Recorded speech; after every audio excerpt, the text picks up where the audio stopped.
this video, I'll be talking about transformations and finding the equivalent resistance, or the resistance of one resistor in relation to another, looking at it from different orientations of like a triangle or shaped like a Y.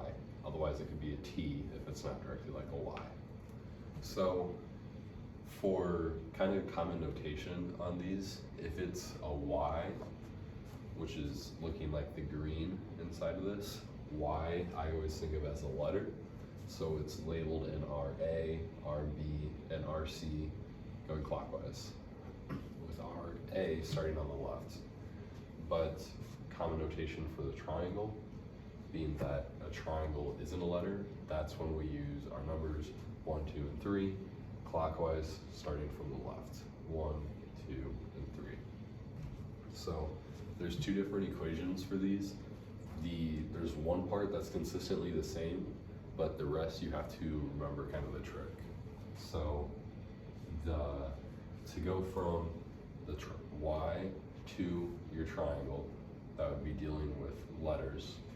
You have R of a number is equal to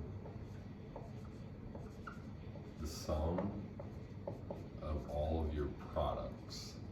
I'll explain that in just a minute. Divided by your opposite.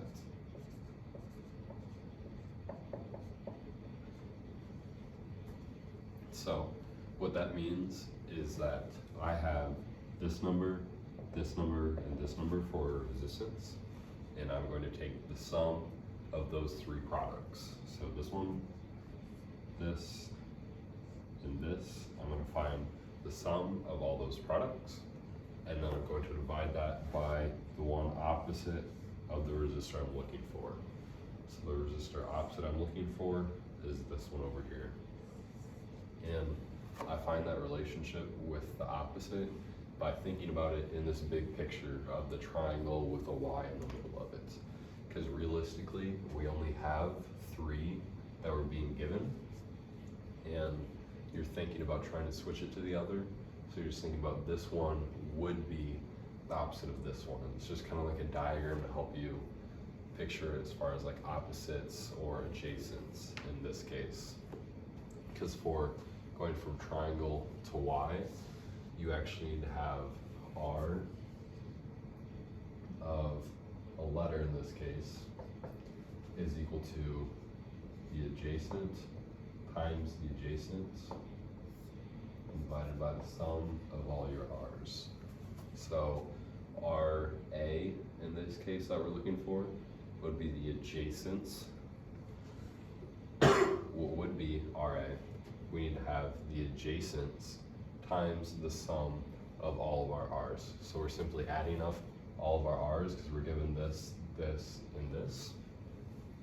And the two that would be adjacent to the resistor we're looking for is what we need to include in our product to find this resistance. And that's the equation that we would use for that. And usually when you're solving for these, you can find that this part is going to be the same for any R number that you find, and that this part is going to be the same for any R letter that you find. So all you need to do, it's easier to just find the numerator and the denominator and keep these for finding all 3 of your resistances, and then just changing it with your opposite and your adjacents to find the 3 different types that you need.